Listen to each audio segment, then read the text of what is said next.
noches y bienvenidos. Bueno, seguramente Enrique ya les ha adelantado de alguna manera los puntos que vamos a ver en el diplomado, así que el día de hoy hemos condensado los puntos más importantes o más relevantes o los que estamos viendo que tienen mayor posicionamiento hoy por parte de SUNAFIL, por parte del Ministerio de Trabajo y otros de interés para que ustedes puedan ver qué es lo que vamos a tocar más adelante en los diplomados, en el diplomado, ¿sí? Entonces, bueno, para arrancar un poquito y para que ustedes puedan saber, lo que vamos a conversar aquí son un poco los temas de ofertas de empleo, lo que es una relación de trabajo, tipos de trabajadores, trabajador de confianza, trabajador de dirección, temas de hostigamiento sexual, el procedimiento inspectivo, entre otros puntos de interés últimos que, digamos, han tenido ciertos pronunciamientos en la Corte Suprema, ¿sí? Obviamente cada uno de estos puntos va a ser desarrollado con mucha mayor amplitud durante 3 horas de clase, que está compuesta cada una de las clases del diplomado, cada una de las sesiones, que seguramente Enrique ya les ha comentado también. Así que, bueno, vamos a arrancar con algunos puntitos importantes. Antes de la relación laboral o antes de tener un trabajo, nosotros que buscamos una oferta de empleo, ¿no? Entonces, para aquellos que publican ofertas de empleo es importante que tomen en cuenta la ley 26772, que nos comenta un poco sobre lo que debería contener una oferta de empleo y lo que no debería contener también, ¿no? Entonces, ahí para que estén un poco claros, lo que dice la norma es que las ofertas de empleo no deben contener requisitos que constituyan discriminación, algún tipo de anulación o alteración a la igualdad de oportunidades o de trato, ¿no? Entonces, en consecuencia, no debe contener requisitos que impliquen, por ejemplo, tratos diferenciados basados en motivos de raza, sexo, religión, opinión, origen social, condición económica, estado civil, edad o cualquier otra razón, ¿no? Aquí un modelo súper rápido de lo que debería tener una oferta de empleo.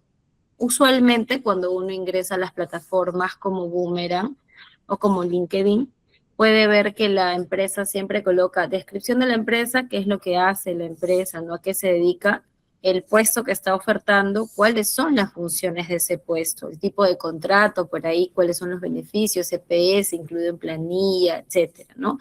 Y si es híbrido o no es híbrido, el lugar de trabajo y el horario. No sé si ustedes recordarán que antes de repente las ofertas de empleo podrían decir se necesita personal de buena presencia, de mujeres, ¿no? Entonces, obviamente la igualdad de oportunidades ahí se veía mellada, ¿no? Entonces, pueden revisar esta ley para que puedan ver a mayor amplitud cuáles son los requisitos y qué es lo que no se debería colocar. Así también en la página del Ministerio de Trabajo van a poder encontrar ejemplos, ¿sí? A la par, ya hablando un poco sobre la igualdad de oportunidades, dentro de las empresas que tienen más de 50 trabajadores, existe la opción de contratar por lo menos a un 3% que sea personal con discapacidad, ¿no? Eso también para que lo tomen en cuenta. Sí, usualmente el Ministerio de Trabajo funciona como una bolsa para que ustedes puedan publicar ciertos puestos de trabajadores con discapacidad y eso también ayuda un poco a la igualdad de oportunidades, ¿ok? Por ejemplo, si ustedes tuvieran la posibilidad de hacer este tipo de contrataciones, pueden enviarlo al Ministerio de Trabajo y el Ministerio de Trabajo les va a ayudar a mandar los candidatos, ¿no? Y obviamente no es que tengan que elegirlos por obligación en ese momento, no tienen que cumplir obviamente con los requisitos que se requieren en las empresas, ¿no? Para ello, recordar que en el proceso de selección hay que hacer ajustes razonables. Si es que, por ejemplo, ustedes hacen que la persona visite la empresa para la entrevista de trabajo, tendrían que hacer algunos ajustes razonables y también puede ser virtual, ¿ok? Y obviamente cuando esta persona va a trabajar, tiene que existir una adecuación en el lugar de trabajo, ¿sí? Y la convocatoria, como dije, puede ser realizada a través de la autoridad de trabajo. Please, les voy a pedir que si es que tienen alguna consulta, pueden irla tipeando en el chat. Yo la voy a revisar previo al break que vamos a tener a las 8 de la noche y voy a ir respondiendo de acuerdo a las consultas y también vamos a abrir los micros para poder contestar las preguntas que ustedes puedan tener también de manera verbal. Sí, pero pueden ir escribiendo porque igual en el break yo puedo ir revisando y poder ir contestando, ¿sí? Por ejemplo, aquí tenemos un informe del Ministerio de Trabajo que habla sobre la diferencia entre diferenciación, valga la redundancia, y discriminación, ¿no? Entonces, por ejemplo, la diferenciación es admitida constitucionalmente y no se trata de un trato discriminatorio, ¿no? Se da cuando hay un trato desigual, pero por causas objetivas y razonables, ¿no? Por ejemplo, hay una norma que protege al concebido, entonces a las trabajadoras gestantes que están expuestas a riesgos pueden solicitar su cambio de posición, ¿no? Y ahí hay una diferenciación, ¿sí? Entonces, es permitido objetivamente que queremos o que buscamos, estamos protegiendo al concebido, ¿ok? La discriminación se da cuando la desigualdad en el trato no es ni razonable ni proporcional. Por ejemplo, mover a una mujer que no está embarazada de la exposición al riesgo que no va a tener, porque no hay ningún concebido, simplemente porque es la única mujer y hay 5 hombres, ¿no? Ahí podríamos estar hablando de discriminación tomando el mismo ejemplo, ¿sí? Pueden profundizar mejor en el tema de discriminación con este informe y recordar que estas son infracciones graves o muy graves, entonces hay que tomar en cuenta cómo estamos tratando, no solo desde en la contratación, sino desde el inicio de la contratación en las ofertas de empleo, ojo, y también al momento de contratar personas con discapacidad, ¿no? Aquí les traigo una noticia de que pueden superar los 390.000 soles de multa. De hecho, tuve un caso de un trabajador con silla de ruedas que recuerdo que no pasó las pruebas psicológicas o psicotécnicas e hizo que el Ministerio de Trabajo revise el proceso de selección para ver si es que él había sido sujeto de discriminación por su discapacidad, ¿ok? Entonces hay que tomar en cuenta también estos puntos al momento de repente, algo pasó en la entrevista que él vio extraño, algo pasó en los exámenes que él vio extraño y por eso presentó la denuncia, ¿sí? Obviamente no se encontró nada, simplemente la persona no calzaba con el perfil, pero les comento para que no suceda en el futuro. ¿Ok? Aquí también tenemos o vamos a poder ver la ley de igualdad salarial, que lo que hace es a través de un sistema que puede ser diferentes metodologías, el Ministerio de Trabajo utiliza el sistema de puntos. Lo que se hace es ver por qué 2 posiciones en una empresa tienen diferentes remuneraciones y ver si es que en efecto existen requisitos objetivos, por ejemplo, como la antigüedad, por ejemplo, de repente temas de estudios, para que haya una diferenciación. Si no lo hubiera, existe una alteración. Entonces, existe una norma que establece como obligación de las empresas contar con una política salarial y con un cuadro de categorías y funciones. En caso no lo tengan, hay que implementarlo. ¿Ok? Aquí, por ejemplo, podemos ver que se sanciona a las empresas hasta con 2 millones, ¿no?, de soles por discriminación salarial, ¿no?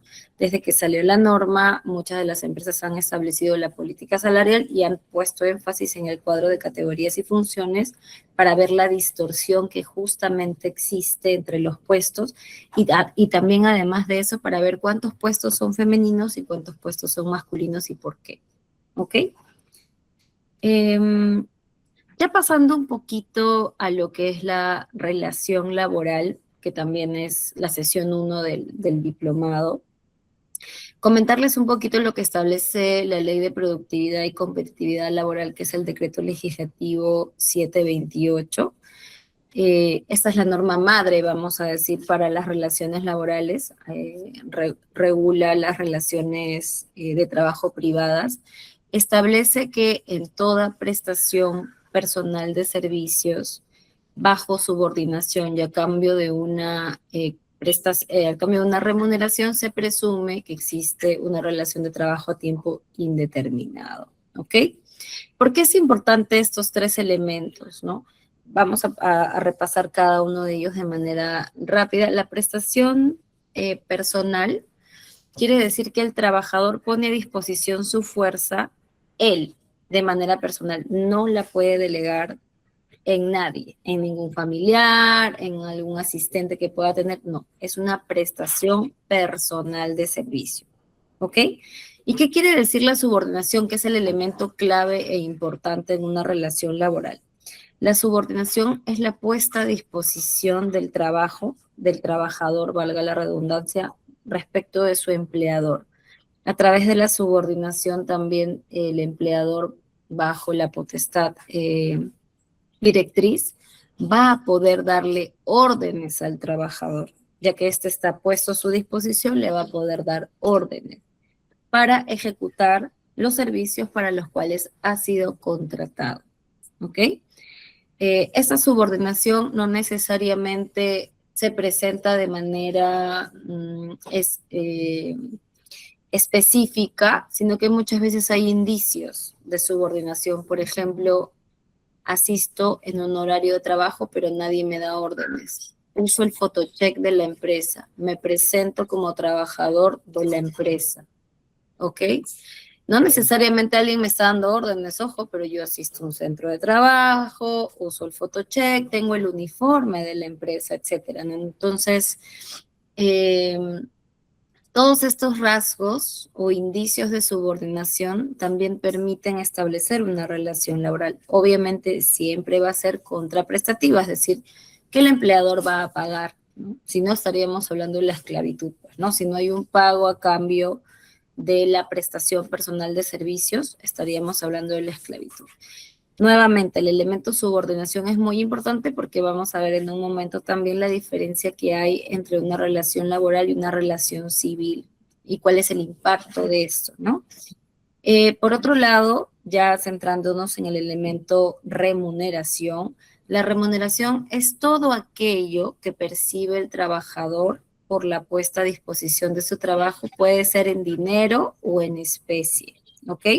En dinero estamos hablando de el depósito que nos hacen, ya sea las cuentas, a los yapes, etcétera. Y en especie puede ser que el empleador nos dé parte de la producción de la empresa, ¿sí?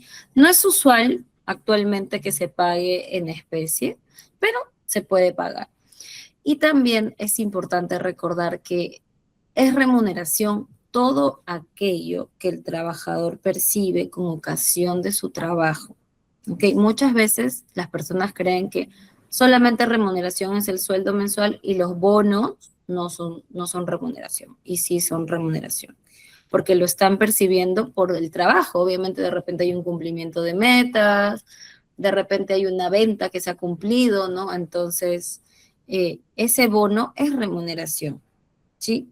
Para que no vayan a pensar que por estar desglosando no lo son, al contrario, sí lo son. Y así como ese hay un infinito de conceptos que son considerados remunerativos y otros que son considerados no remunerativos, ¿no? Que vamos a poder ver también en el diplomado a mayor detalle. ¿Por qué les traigo a colación esto y esta noticia que dice que las conversaciones de WhatsApp pueden evidenciar relación laboral? Porque muchas veces las empresas contratan por honorarios a los trabajadores y si bien no le dan órdenes verbales de manera directa, no hay la firma de un contrato, no hay absolutamente nada, le dan órdenes por WhatsApp, ¿ok? Puede ser por mensajes de voz o pueden ser mensajes escritos, entonces hay una evidencia que guarda el trabajador que demostraría una relación laboral, ¿ok? Entonces, aquí los hechos que demuestran una relación laboral disfrazada mediante una locación de servicio. Y ustedes se preguntarán, ¿por qué hay personas que contratan bajo locación y hay otras que se contratan bajo un contrato de trabajo? La respuesta es simple, el costo laboral. Si yo estoy en planilla, me tienen que pagar beneficios sociales, independientemente de si soy microempresa, pequeña empresa, mediana empresa o gran empresa. En cambio, si soy un locador, no, solamente me pagan una remuneración, perdón, un honorario mensual por mi trabajo, ¿no? Entonces, la principal diferencia entre una relación laboral y una locación de servicios, justamente ese es el elemento subordinación que yo les comentaba, ¿no? Una locación de servicios está regida por el Código Civil peruano y en esta relación se le solicita a alguien realizar un trabajo. Por ejemplo, a mí, una empresa me contrata solamente para hacer un escrito para defender una demanda de beneficios sociales. Yo no estoy bajo la subordinación de ellos, no estoy bajo un horario de trabajo, no utilizo el photocheck de la empresa, no utilizo el nombre, el uniforme de la empresa, es un trabajo específico, no estoy subordinada. Simplemente yo tengo que entregar un resultado, ¿ok? Eh, es así como vamos a medir la diferencia entre un locador y una relación laboral. Muchos me preguntan también, ¿puedo contratar a las personas de limpieza bajo locación? No, porque a la persona de limpieza yo le digo cuándo tiene que venir a limpiar, ¿no? ¿Dónde están los elementos? Le digo cuántas oficinas tiene que limpiar, ¿no? Entonces me preguntan eso. Otros me preguntan, mira, como yo tengo que probar a los trabajadores, tengo que ver si van a funcionar o no, primero los tengo por locación y luego los ingreso a plantilla. Eso también es incorrecto, porque recordemos que dentro de las relaciones laborales se plantean periodos de prueba de 3, 6 y 12 meses. Entonces, si una persona no funciona o no encaja dentro de la posición que tú le has ofrecido, tienes el periodo de prueba para poder desvincular, ¿sí? No recuerdo qué otras preguntas más me hacen entre locación y relación laboral, pero si tienen alguna, por favor, pueden escribirle al chat, ¿ok? Por ejemplo, ¿cuáles son los hechos que demuestran que una relación laboral está disfrazada mediante una locación de servicio? Tenemos cuando la empresa incorpora personal bajo contrato de locación de servicios para puestos esencialmente subordinados como secretaria, gerente general, asistentes, vigilantes, personal de limpieza, ¿no? Luego, cuando el locador presta sus servicios de manera permanente en el centro de trabajo. Aquí hay una diferencia. Yo puedo decirle a un pintor que durante un mes va a venir a pintarme todo mi centro de trabajo, va a estar ahí. Va a estar dentro del centro de trabajo, pero no es permanente, es temporal. ¿Ok? Y al pintor yo no le digo cómo tiene que hacer su trabajo, qué tiene que mezclar, si tiene que pulir las paredes, no. Él sabe su chamba, yo solamente lo contrato para pintar, ¿no? Ahí hay una diferencia, por ejemplo, ¿no? Luego también cuando el locador presta servicios a favor de una única empresa. Muchas veces uno puede girar recibos por honorarios y parecer independiente, pero solamente tengo un empleador, ¿no? Es extraño. Tengo que revisar. Sunafin lo hace, ¿no? Entonces, hay que ver eso. Cuando la empresa proporciona las herramientas de trabajo al locador de servicio, le da la laptop, le da el photocheck, le da la nube, le da absolutamente todo, puede ser un indicio de una relación laboral disfrazada como locación de servicios, ¿ok? De repente, por ejemplo, yo le digo al pintor, yo te quiero dar la pintura porque tengo un vencedor espectacular importado, vamos a suponer, lo puedo poner dentro del acuerdo y eso no desnaturaliza mi locación con esa persona que va a pintar, ¿no? Digamos que hay que ser bien objetivos, ¿ya? Otra, por ejemplo, si en los meses de julio y diciembre el locador recibe doble retribución, eso es muy raro. Que un locador en julio y en diciembre le den dos, eso es extraño, no es normal, no es usual, ¿ok? Y menos que un locador tenga vacaciones, porque las vacaciones es un derecho que se le otorga a un trabajador. ¿Sí? Un locador no es un trabajador, por lo tanto no tiene derecho a vacaciones. Entonces, nuevamente, es extraño, ¿ok? Otro hecho que podría demostrar que hay digamos, un disfraz de la relación de trabajo es cuando el locador percibe su retribución con la misma periodicidad que los demás trabajadores que se encuentran en planilla, ¿no? Eso es extraño, pero puede ser a nivel de flujo de caja, a nivel de pagos, ¿no? Y además también cuando hay incrementos en sus ingresos como en los trabajadores. Una vez tuve un caso en el que la gerenta de recursos humanos estaba contratada bajo locación de servicios. Y obviamente la gerencia de recursos humanos es un puesto clave en una empresa, ¿no? Como para ser contratada bajo locación, obviamente ella tiene que reportar a gerencia, tiene que trabajar bajo indicadores, tiene que trabajar bajo objetivos, así que extraño, ¿no? No es dable que una gerente de recursos humanos trabaje bajo locación, ¿no? Otro indicio es que el locador de servicios cumpla con una jornada de trabajo y marque su ingreso y su salida, como si fuera un trabajador, eso tampoco.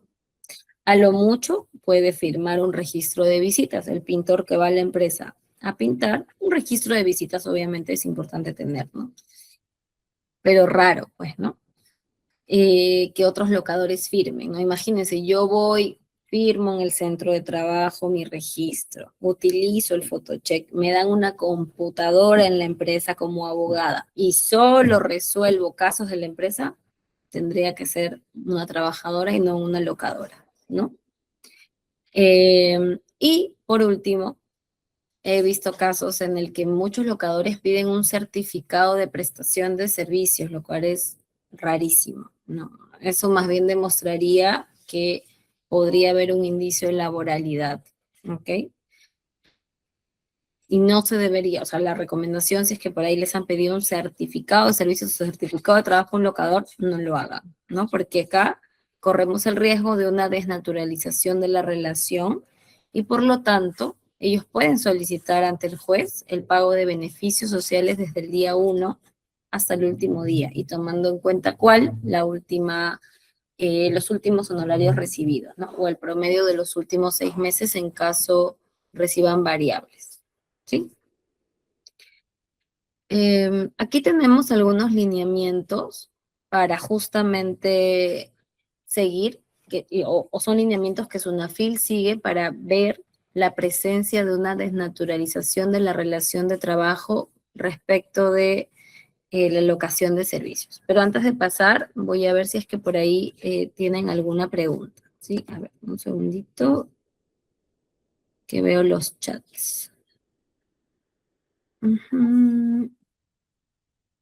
Ok. Voy a retroceder un poquito hasta las preguntas. Listo. Creo que acá arrancan las preguntas. Carmen dice, hasta ahora en las ofertas de empleo ponen que sean solo mujeres e indican rasgos de edad. En efecto, estaríamos hablando de una discriminación, ¿no? Podrías denunciarla de manera anónima o de manera no anónima ante el Ministerio de Trabajo, ¿no? Luego también tenemos, ¿qué pasa si no me entregan mis boletas de pago? ¿Cómo puedo proceder, Ángel? Muy buena pregunta. El empleador está obligado a otorgarte las boletas de pago en 3 días hábiles, al término del mes o al término del momento del pago. Si no lo hiciera, puedes acercarte a SUNAFIL y solicitar que te ayuden a notificar al empleador a que te entreguen tus boletas de pago, ¿sí?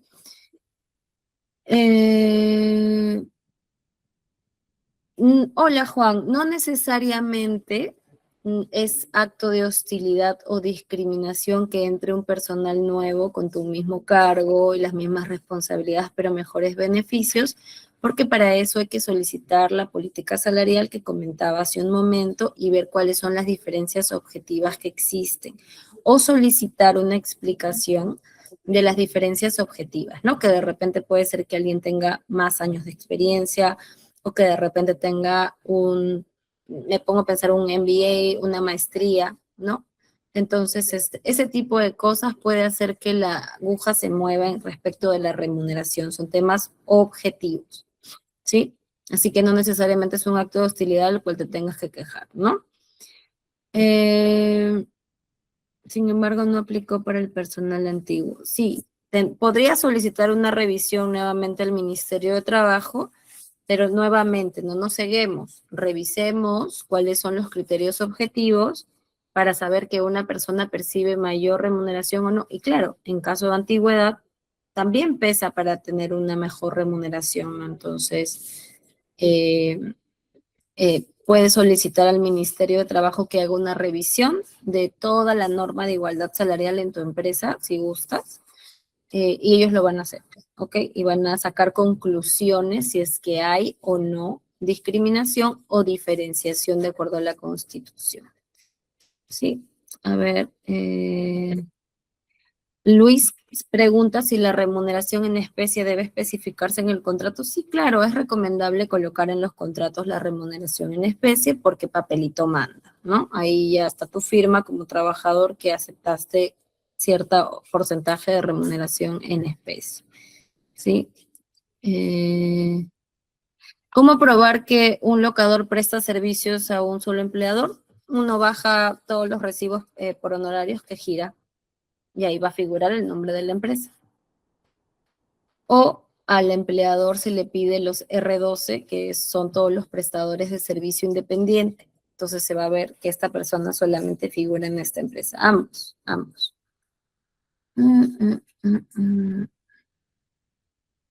Yelitza pregunta si un colaborador no supera el periodo de prueba, ¿le afecta más adelante en su CV?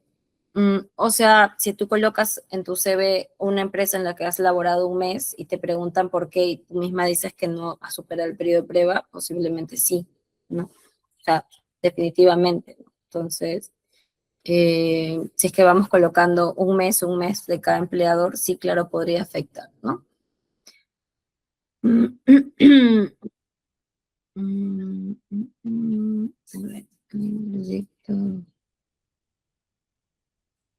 Eleazar consulta que si para un tema de marketing hay un proyecto y se necesita personal, es decir, necesitas personal adicional al que ya tienes dentro del área de marketing, es lo que te entiendo, Eleazar. Dentro del área de marketing necesitas más personal porque hay un proyecto que es súper más grande al que tú ya tienes. Para eso puedes utilizar un contrato de incremento de actividades porque en efecto y objetivamente se te han incrementado las actividades y necesitas manos. Así que tienes que contratar al personal en planilla bajo un contrato por incremento de actividades. Alguien pregunta si es que tienes un contrato por 3 meses y vence y no te renuevan, pero sigues trabajando, estás bajo un contrato a tiempo indeterminado. En efecto, porque cumples lo que acabo de comentar, los 3 elementos.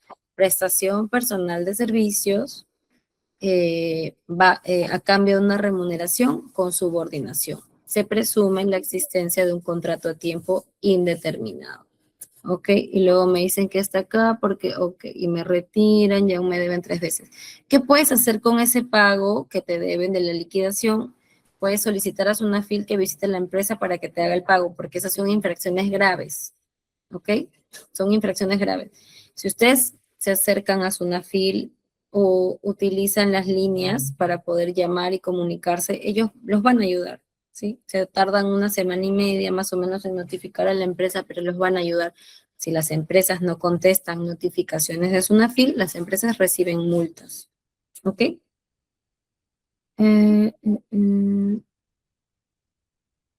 Katia pregunta, ¿cómo aplica el periodo de prueba en una relación laboral siendo que una empresa decide siempre aplicar la locación? Bueno, los locadores pueden solicitar ante el Ministerio de Trabajo la revisión de estas emisiones de recibos por honorario donde en verdad estuvieron prestando servicios de manera personal bajo la subordinación a cambio de una remuneración para de repente solicitar la incorporación en planilla, ¿no? O el pago de beneficios sociales en caso no quieran incorporarse a la planilla, ¿sí? O sea, siempre van a poder asistir a Sunafit, ¿ok? Sí, claro, Janet pregunta, ¿se puede tener un contrato por 3 meses y considerar los 3 meses de prueba? Es correcto, sí, claro. Incluso puedes tener el contrato por un mes, va corriendo tu primer mes de periodo de prueba. El segundo mes va corriendo tu segundo mes de periodo de prueba. El tercer mes va corriendo tu tercer mes. ¿Ok? En efecto, Rosario, los que trabajan por locación de servicios no reciben certificado de trabajo. Los únicos que reciben certificado de trabajo son los trabajadores en planilla. ¿Ok? Como comentaba, y para todos aquellos que tienen dudas bajo el recibo por honorarios, nadie puede entrar bajo un recibo por honorarios y tomarlo como un periodo de prueba. Tienen que estar en la planilla y aplicar periodo de prueba. Si alguien está pagando, alguien está bajo recibos por honorarios, pero en verdad está trabajando, siempre puede hacer la denuncia antes una FIL porque estamos hablando de una relación laboral, en realidad, ¿no? Alguien pregunta que si no le entregan certificado de trabajo, ¿pueden reclamar? Por supuesto que lo puedes reclamar ante la empresa y si no la quieren dar, puedes pedirles una FIL que te ayude consiguiendo el certificado de trabajo. Ok. Listo. Entonces voy a seguir. Aquí siguen las preguntas, pero espero que con las explicaciones que he dado al inicio, las preguntas de las personas que hayan hecho después hayan quedado claras. Entonces, ¿qué es lo que observa SUNAFIL para la desnaturalización de una relación laboral, ¿no? En el protocolo que ellos tienen ante inspecciones, lo que ellos ven, por ejemplo, son en los temas de la prestación de servicios, las funciones realizadas por el personal a quienes entrevistan, porque los inspectores pueden ir y entrevistar a los trabajadores, por si acaso, si es que los visitaran. Pueden hacerlo sin el empleador y de manera ultra secret. O sea, los pueden llevar a una salita y ustedes pueden explayarse y decirle lo que deseen. Entonces, las funciones realizadas por el personal entrevistado en determinada área administrativa o unidad productiva de la empresa previstas en el manual de organizaciones y funciones o documentos que están a su vez. Es decir, que lo que va a revisar un inspector es el MOF, ¿no? Si es que hubiera MOF, o un perfil de puestos, por ejemplo, para ver cuáles son las funciones o los contratos de trabajo, ¿no? Para verificar qué funciones hace, ¿ok? ¿Cuál es el servicio netamente que presta un trabajador respecto de la posición que tiene? ¿Ok? ¿Cuál es, de repente veo un locador que puede parecerse al trabajador, entonces voy a ver cuál es la realización de la labor o la prestación de servicio y ver cuáles son las similitudes o el equivalente, ¿ya? Entonces ahí voy a ver y advertir. De repente hay una abogada in-house y a mí también me contratan en una empresa, ¿no? Pero a lo mejor yo también voy en un horario, etcétera, y hay una similitud, ¿no? Eh, también hay que ver si es que ellos también revisan si los locadores, por ejemplo, me pongo en el ejemplo yo de abogada, antes he trabajado como trabajadora en esa empresa, ¿no? Antes he estado en planilla como abogada, eso también puede ser, ¿no? Y también mi exclusividad de solo trabajar para esa empresa, ¿no? Eso también es un indicio de la prestación de servicios que podría arrojar que estamos ante una locación, ¿ok? En lo referido a la subordinación, tenemos una lista infinita de situaciones que dan un indicio de subordinación, ¿no? Por ejemplo, el control de asistencia de entrada y de salida. Eh, y ojo, que muchas veces se oculta el registro de asistencia, ¿ya? Pero hay cuadernos de los vigilantes de visitas, esos también los puede revisar SUNAFIL.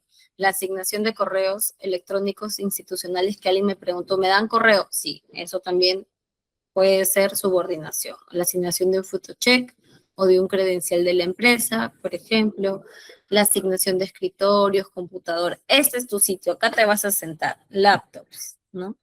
Registro de acta de entrega de todos los elementos, ¿no? Inventario, eso ya no es de un locador, ¿no? Propiamente. Que una persona que tiene, por ejemplo, un contrato de locación de servicios sobre el cual se presume la existencia de una relación laboral, el inspector puede pedir autorización para revisar la cuenta de correo del equipo que está utilizando el locador, ¿no? Y verificar cuáles son los documentos y el tipo de comunicaciones que se da, ¿ok? También, por ejemplo, si a un locador le llaman la atención mediante memorándum, circulares, cartas, envíos de correo electrónico, mensajes de texto, comunicación mediante redes sociales, mensajería instantánea, señales de humo, o cualquier otra documentación donde se observe que hay una efectiva delegación de funciones o un dictado de órdenes, ¿no? Incumplimiento de las políticas empresariales de una empresa, etcétera. Entonces, acá hay un gran indicio de subordinación. La entrega o el uso de indumentaria de trabajo, que es lo que les comentaba, los uniformes y el equipo de protección personal. Ojo que el equipo de protección personal por sí solo no es un indicio de laboralidad, porque yo, por ejemplo, si voy a visitar a un cliente a la empresa, me dan casco, no necesariamente porque me pongo un día ese equipo de protección personal ya paso a ser trabajadora, ¿no? Hay que ser objetivos al momento de ver a quién, dónde, por qué, cuándo, ¿no? Si me entregan, por ejemplo, el reglamento interno de trabajo, el reglamento de seguridad y salud en el trabajo y soy locadora, un poquito extraño, ¿no? Si he participado en capacitaciones patrocinadas por la empresa también, ¿no? La inclusión de mi puesto en el organigrama, abogada. Ya, si estoy dentro del organigrama hay problemas, ¿no? Si he recibido invitación para celebrar festividades o aniversarios. Hay un caso bien particular, pero que tiene que ver con la tercerización, donde unos trabajadores solicitaron la desnaturalización de la tercerización por haber participado en la pichanga que habían organizado, que organizó la empresa, los juegos, no me acuerdo cómo se llamaban, fue toda una jornada de un día, y decidieron que las empresas terceras, los trabajadores de las empresas terceras también participaran. Por el solo hecho de participar un juez, hizo que se declarara fundada la demanda por desnaturalización de la tercerización y estos trabajadores tuvieron que entrar a la planilla de la empresa donde estaban siendo destacados, es decir, la empresa que les permitió jugar full beat, ¿ya? El sometimiento a procesos disciplinarios propios de trabajadores dependientes. Si al pintor le mandan un memo, obviamente estamos desnaturalizando algo, ¿no? El pintor es independiente, está como locador. ¿Por qué le voy a mandar un memo? Le tendría que mandar una carta notarial indicando que hay un incumplimiento del servicio que me está prestando, pero nada que ver con un procedimiento disciplinario, ¿no? Y también que me determinen como locadora el lugar de trabajo es un poco extraño. Puede darse el caso, por ejemplo, si yo soy alguien que filma influencers, me van a decir dónde voy a ir a filmar, ¿no? Objetivo. Pero si me dicen que todos los días tengo que ir a la empresa a ser abogada, de 8 a 5, hay un problema, ¿no? Luego también respecto de la remuneración, uno va revisando cuáles son los depósitos y la periodicidad de los depósitos. Si yo como abogada, por ejemplo, 1.000 soles desde enero y ahorita estamos a agosto me depositan y justamente tengo una computadora, asisto solamente a esa empresa, etcétera, hay un riesgo de que mi locación obviamente se vea desnaturalizada, ¿no? Y eso se puede corroborar con las constancias de depósito, vouchers de depósito, etcétera, ¿no? Si me dan boletas o comprobantes de pago, todos mis recibos por honorarios en general, que yo los tengo que mostrar, o los R12 que arroja la planilla electrónica, las facturas. Vamos a suponer que yo constituyo una empresa, Carla, donde yo soy mi única trabajadora y yo giro factura y yo misma me desplazo a la empresa a trabajar todos los días, justamente para no entrar a planilla. Entonces ahí hay una jugada que suelen hacer algunas personas que constituyen empresas para que justamente yo no entre a planilla, ¿no? Entonces eso también lo revisa SUNAFIT. Y acá también me detengo porque justamente tuvimos unos casos donde una empresa ni siquiera solicitaba a los trabajadores recibos por honorarios, los tenía, vamos a decir, ocultos. Estas personas trabajaban 3 meses, los probaban y si todo bien, ingresaban a planilla, pero no giraban recibos, les pagaban en un sobre con efectivo y a su vez recibían un papel escrito que decía recibo de entrega de dinero y les ponían el mínimo, la asignación familiar y varios puntos bien interesantes, ¿no? Obviamente esta gente guardaba las fotos, no solo de estos recibos y de los pagos, sino que también las comunicaciones que se podían dar por WhatsApp, como comentaba hace un momento, para que al cuarto mes, si es que no hubiesen superado los 3 meses, estas personas presentaban su denuncia ante SUNAFIL y obviamente SUNAFIL decía que nos encontrábamos dentro de una relación o bajo un contrato a tiempo indeterminado, ¿no? Y tú tenía que probar la empresa por qué no había superado el periodo de prueba esta persona para no continuar, ¿no? Entonces, por ahí si es que alguien quiere hacer pagos en efectivo bajo sobre, los trabajadores pueden denunciar, por si acaso, ¿ya? De esos casos he visto varios. Voy a ir al chat antes de pasar a los tipos de trabajadores que podamos tener dentro de las empresas. Me quedé aquí. Eh, ¿Qué pasa si en un grupo hay varias empresas y un locador emite recibos para varias empresas del grupo? Igual, si existen indicios de que esta persona no es locador, sino es trabajadora, podría demandar a todas. Y obviamente el grupo lo que va a decir es que hay una sola que manda a todas y esta persona podría recibir beneficios sociales, ¿no? ¿Cómo se podría actuar legalmente cuando dentro de una firma de mi contrato no me entregaron las funciones de las áreas y posteriormente al término del contrato no te renuevan y hacen como que no cumpliste las funciones? Bueno, es importante que al inicio la persona de recursos humanos o las que haga sus veces te indique cuál es tu perfil y cuáles son las funciones que tú tienes que realizar, ¿no? Si son 10 funciones, 10 funciones. Si incumpliste varias, no te renovaron y te dijeron verbalmente cuáles fueron las que no cumpliste, pero fuiste notificada verbalmente, ok. Si no te dijeron absolutamente nada, vamos a suponer que yo soy abogada y a mí nadie me dice nada, pero yo me encargo de la cartera de procesos judiciales, absorber consultas, pero de pronto también tenía que limpiar los escritorios. Rarísimo. Y me dicen, Carla, te vamos a despedir porque no has limpiado los escritorios, ¿sí? Yo lo que podría hacer es ir ante Sunafil e indicar que he sido despedida posiblemente arbitrariamente porque la causa no se va a poder sostener a nivel de un proceso judicial porque escapa de la posición que tengo, ¿no? Entonces, podríamos hacer eso. Podría solicitar a Sunafil que haga el levantamiento de la información del MOF y de el perfil de puestos de ser el caso, ¿sí? Eh, eh, eh, ¿En cuánto tiempo Sunafil hace la inspección? Miren, he visto que alguien se ha quejado un lunes y el viernes ya está en la empresa, ¿no? Entonces, eh, a veces es rápido, va a depender de la temporada, ¿no? Alguien pregunta, ¿cuándo un trabajador pasa a ser estable? En realidad la regla es que los contratos sean a tiempo indeterminado. Si es que están utilizando alguna modalidad, es después de 5 años, por lo general uno pasa a ser estable, ¿sí? Julie pregunta si son válidas las boletas de pago con firma escaneada. Bueno, tendrían que tener un QR o algo indicado como firma electrónica, pero sí son válidas actualmente que no sean a mano, ¿ok? ¿Es delito leer conversaciones privadas entre compañeros? O sea, si tú no eres parte de la conversación, estás atentando contra el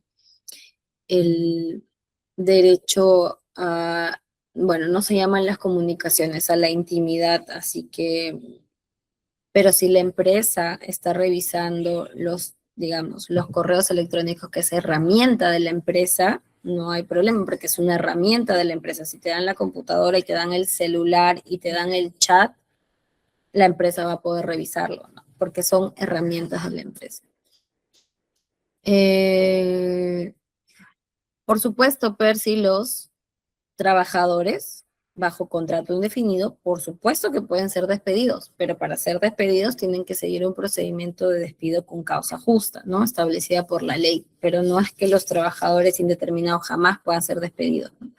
Sí, claro que pueden ser despedidos. Si no hago bien mi chamba, imagínate, yo de abogada no hago nada y me siento, obviamente me pueden despedir, ¿no? Obviamente por incumplimiento de mis funciones, ¿no?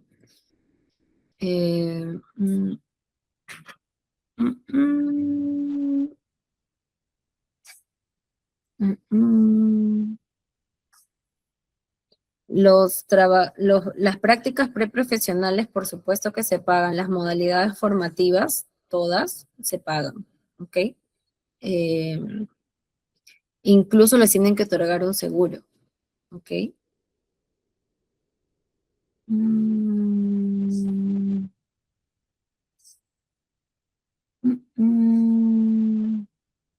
Si tu contrato vence a fin de mes y el área de recursos humanos te informa por WhatsApp que se va a renovar tu contrato y que la hoja física llegará en días posteriores, usualmente recursos humanos tendría que tenerlo previo al vencimiento, pero también es cierto que dado, digamos, muchas veces el gerente general se tarda en firmar todos los documentos o se tarda en generar las firmas electrónicas, puede tardar, ¿no? Entonces, objetivamente, ahí te están comunicando, pero también puedes, nuevamente, ¿no? Si estás prestando servicios en un contrato escrito, y eso es lo que le advertimos siempre a todas las empresas, es que tienen que hacerlo firmar las renovaciones de manera previa, porque el trabajador puede ir a Sunafil e indicar que en realidad el contrato se trata de uno a tiempo indeterminado, ¿no? Porque hay una prestación personal de servicio, a cambio de una remuneración y una subordinación, ¿ok?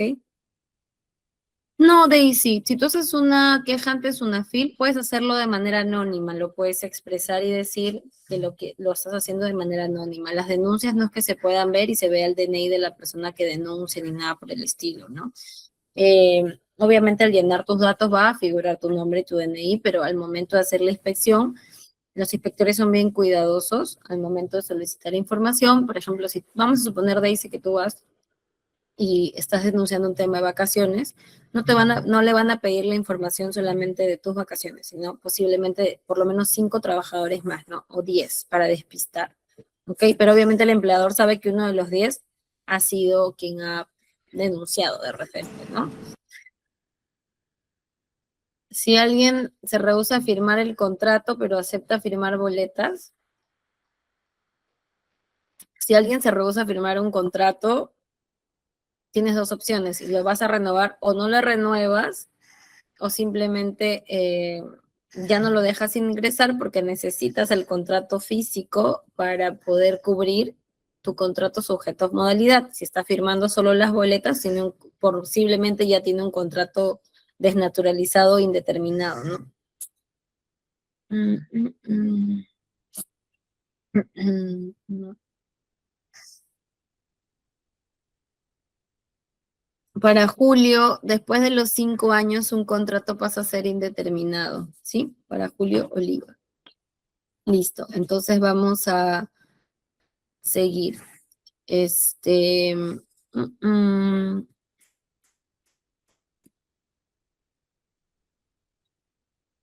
para Eric.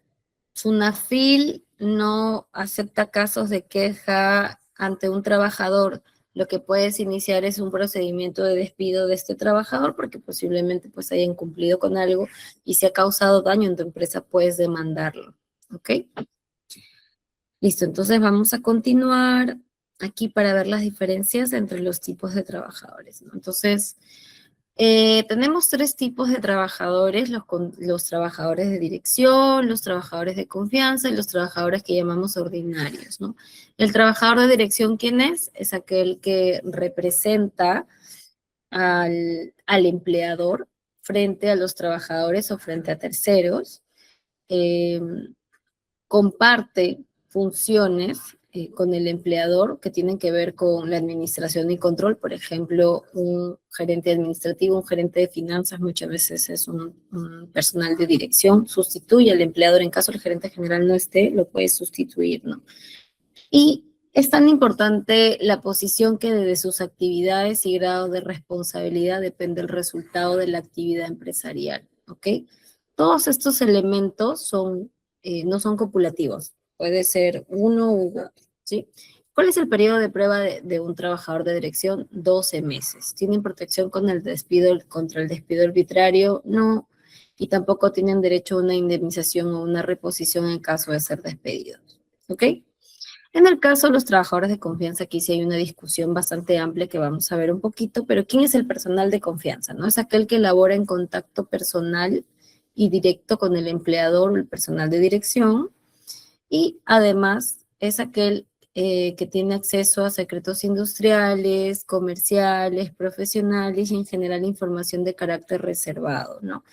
Asimismo, sus opiniones o informes son presentados directamente al personal de dirección, contribuyendo a la formación de las decisiones empresariales, ¿no? Por ejemplo, un contador puede ser considerado un personal de confianza, ¿no? Porque obviamente va a arrojar a fin de año en la declaración información importante que va a permitir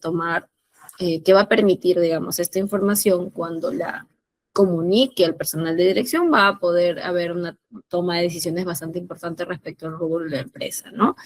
Un personal de confianza tiene un periodo de prueba hasta 6 meses, tienen protección contra el despido arbitrario, sí, al término del periodo de prueba. Aquí también hay una discusión respecto de la protección por el despido arbitrario, porque según el último pleno casatorio no les corresponde una indemnización por despido arbitrario. Sin embargo, ya hay muchas sentencias de la Corte Suprema que en efecto les están dando una indemnización por despido arbitrario a los trabajadores, ¿sí? La reposición va a depender, ¿no? Si alguien entró directamente a ser un trabajador de confianza, no le corresponde reposición, pero vamos a suponer que yo entré como analista, luego pasé a ser abogada junior, que todavía no era de confianza, y luego pasé a ser abogada senior, ya soy de confianza. Si es que yo soy, digamos, demando, me pueden reponer a ser abogada junior, ¿ok?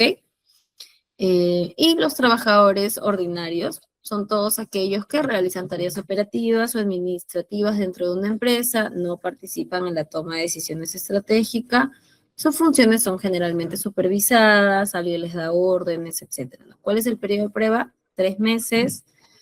¿Tienen protección contra el despido arbitrario? Sí. Una vez que termine el periodo de prueba y de repente los despiden sin razón, pueden solicitar una indemnización por despido arbitrario, ¿no? ¿Cómo la solicito? Si tengo un contrato a tiempo indeterminado, es una remuneración y media por cada año completo de servicios, y hay un tope de 12 remuneraciones o 8 años. Y para los que tienen contratos a plazos fijos, a quienes los despiden, no quiere decir que no les renueven, ojo, a quienes los despiden sin causa justa, pueden solicitar una indemnización que corresponde a una remuneración y media por cada mes que falta para el vencimiento de un contrato, ¿ok? Cada mes que falta para el vencimiento de un contrato. Entonces, hay que tomar en cuenta, yo por favor, para los que van a hacer preguntas, ¿a mí no me renovaron? No, no estamos hablando de no renovación, estamos hablando de un despido, ¿ok? Aquí justamente está el pleno jurisdiccional que fue motivo de mucha discusión a nivel de abogados. ¿Qué es lo que dice, no? Para aquellos trabajadores que ingresaron directamente a un cargo de confianza o de dirección, no les corresponde el pago de una indemnización por despido arbitrario en caso haya un retiro de confianza, ¿no? Obviamente, si es que se arma todo un caso y hay una causa justa de despido, por supuesto que no les va a corresponder indemnización o solamente ocurre cuando hay un despido arbitrario, ¿ok?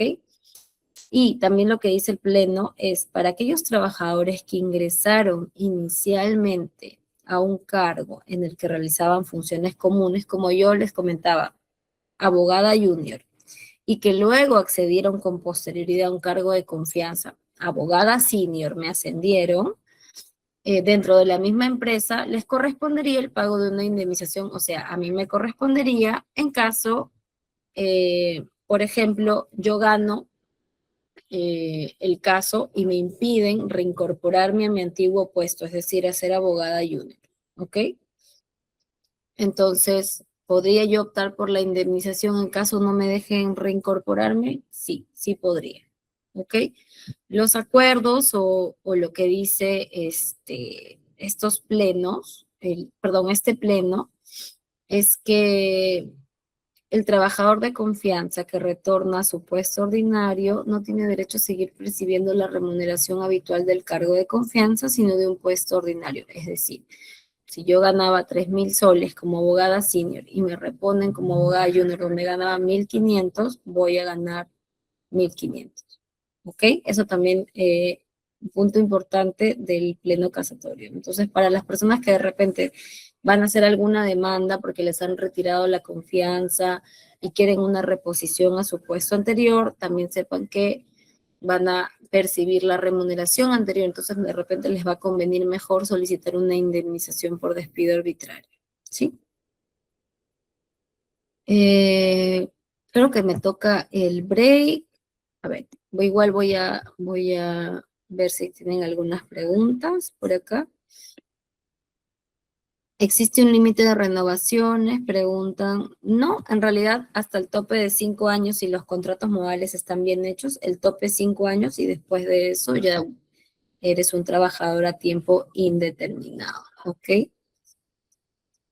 ¿Se puede realizar modificaciones en el MOF después de que la persona ya ha firmado un contrato? Sí, claro, el MOF puede ser actualizado, pero hay que comunicarlo, ¿no? De repente yo como abogada solamente me iba a encargar de los procesos judiciales y la consultoría, pero también me ponen un asistente y en el MOF es vigilar a mi asistente, por supuesto que me lo comunican y obviamente forma parte de mis funciones, ¿sí? Eh, No, Juan Carlos pregunta si es que luego del periodo de los 3 meses, ¿qué pasa si al mes al trabajador se le despide? Ok, pasado el periodo de los 3 meses, me imagino que estás hablando del cuarto mes, se le despide por malos actos. ¿Qué pasa si nos denuncia? ¿Les corresponde indemnización? No, si lo has despedido correctamente con causa justa, no les corresponde indemnización. Ah, y si no hubo contrato por escrito, bueno, quiere decir que es indeterminado, ¿ok? Y si lo has despedido de manera, de acuerdo al procedimiento de ley, no le correspondería indemnización. Pero si tú no le has dicho nada y un día no lo has dejado entrar y no has seguido el procedimiento de despido como corresponde y te demanda, posiblemente te va a ganar y vas a pagar una indemnización por despido arbitrario por esos 4 meses. Sí, importante seguir los procedimientos que establece la norma para poder despedir trabajadores.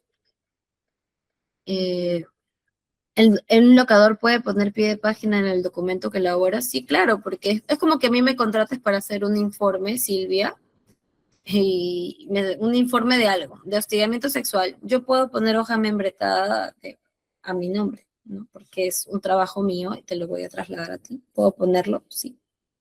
A un locador se le puede excortar por tardanza, creo que ya hemos indicado que no, porque no es un trabajador, ¿no? Todo lo que le aplique a un trabajador no le aplica a un locador, ¿ok? Como comentaba Benito, si me entregan un EPP porque yo voy una vez a visitar a mi cliente y me dan un casco, no es desnaturalización, ¿no? Y asisto a la oficina porque me llaman a una reunión, objetivamente estoy comentando hace un ratito que no es subordinación. Diferente es que yo vaya todos los días durante 2 años, me siente, me den mi laptop, me den todo, eso es diferente, ¿ok? ¿Cuánto tiempo debo subordinarme para considerar no locador? No existe un tiempo, Héctor. Si desde el día uno te dan órdenes y tú eres locador, pero en verdad debería ser trabajador, desde el día uno debería ser considerado trabajador. Ya.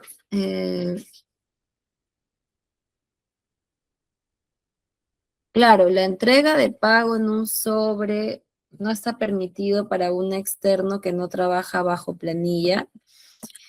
Sí, claro, tú puedes realizar los pagos que tú quieras, pero si estás teniendo trabajadores por fuera que son trabajadores y en verdad deberías incorporar la planilla y simplemente les quieres pagar por sobre, eso es incorrecto. O sea, eso es incorrecto. Si alguien viene y me barre afuera de mi empresa, yo le puedo pagar, por supuesto, un ratito. Bárreme ahorita el polvo, te pago, listo. O sea, ahí queda. Pero si a una persona yo le digo que de este horario a este horario me va a barrer todos los días y le voy a pagar, es un trabajador. Y encima le doy las escobas, es un trabajador. Entonces, pagarle en sobre es incorrecto, tendría que ser incorporado a la planilla. Las empresas privadas pueden contratar bajo el régimen de locación de servicios.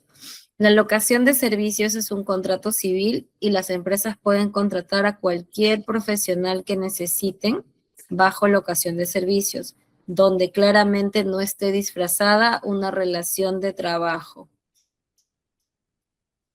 Si tengo un contrato hasta diciembre, ¿puedo firmar mi renuncia? Claro, si yo tengo un contrato indefinido, yo puedo renunciar cuando yo decida. Necesito renunciar porque tengo una mejor oferta de trabajo. Por supuesto que puedo renunciar, ¿no? Si estoy enfermo, también puedo renunciar. Mm, mm, mm. Si alguien le da la vestimenta a un practicante, ¿corres algún riesgo?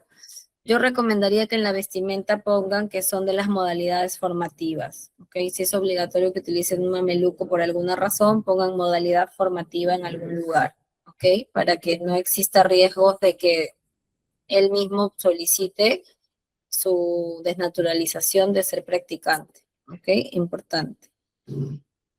Listo, entonces voy a darle pase a Enrique, porque ya son las 8 para poder también tomar el break.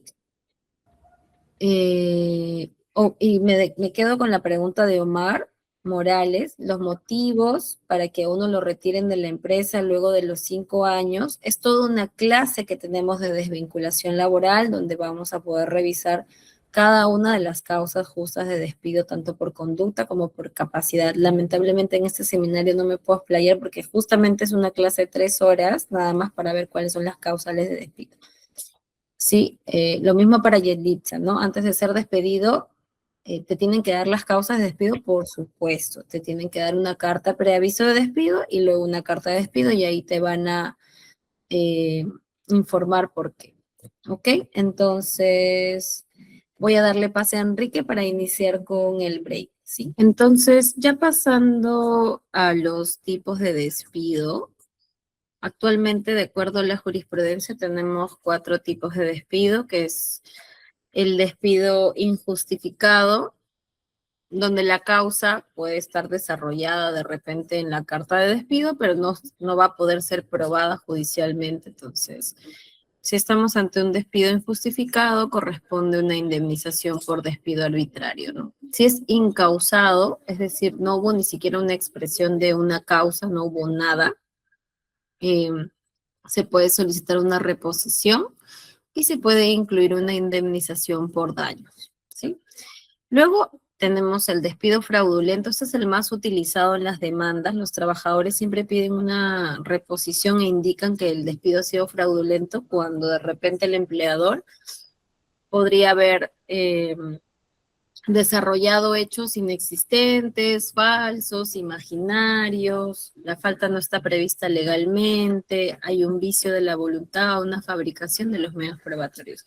Lo real también es que en las demandas que yo he podido ver, muchas veces con tal de lograr la reposición, se van por un despido fraudulento, pero ha sido obvio que los trabajadores han incumplido con sus funciones, ¿no? Entonces, al momento de repente de que puedan orientarse con un abogado que les diga que vamos con un despido fraudulento, tendría que probar en ese momento que el empleador en efecto se ha inventado todo el procedimiento de despido para que puedan ganar en la Corte Suprema, ¿sí? O de repente en sala. Entonces, de repente no vayan por esa vía si es que saben que por ahí algo de razón ha tenido el empleador, porque podrían perder, ¿no? Y mejor es de repente ir por la vía de una indemnización por despido arbitrario, porque la causa no puede ser probada fehacientemente, ¿no? Entonces, sí, por ahí tomen en cuenta eso, ¿no?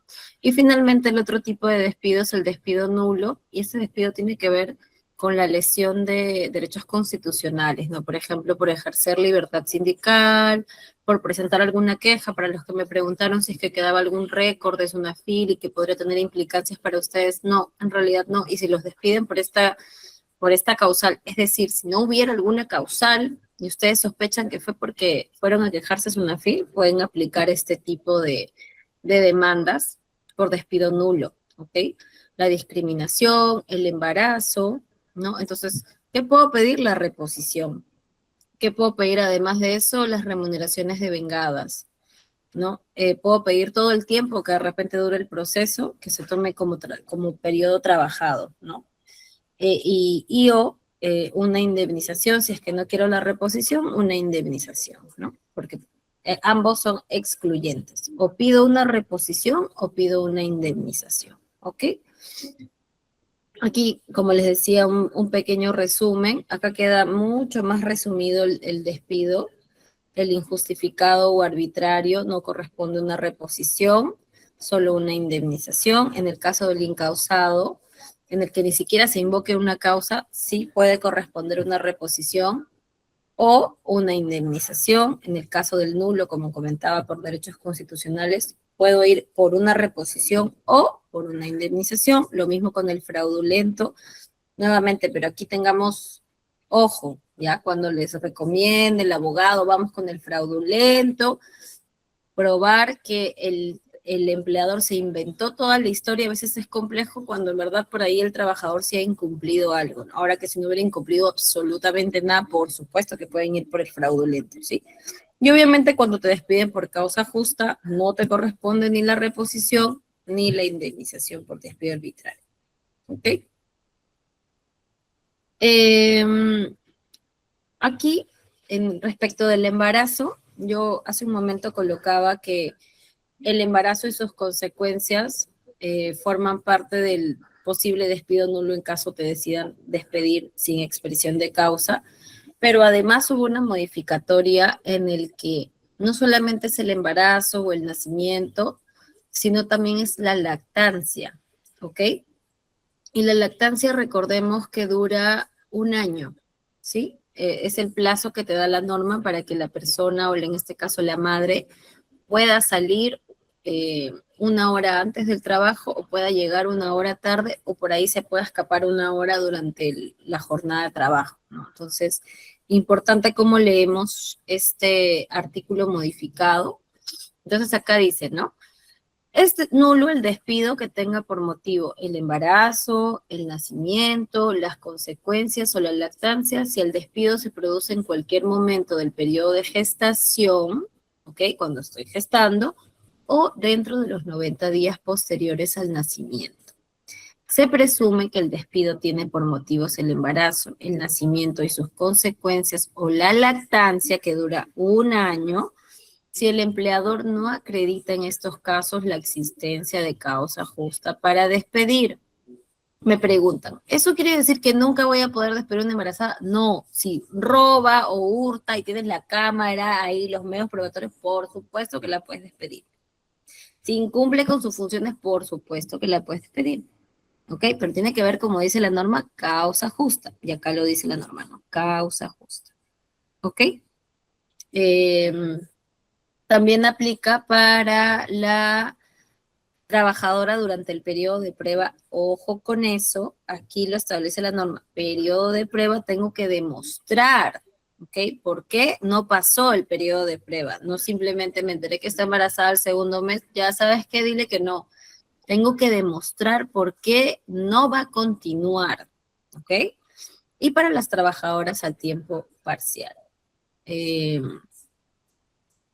Así que, por favor, con las trabajadoras embarazadas hay que tomar en cuenta esto y además de eso, no renovar un contrato también está prohibido, ¿ok? Para las trabajadoras embarazadas, ¿ya?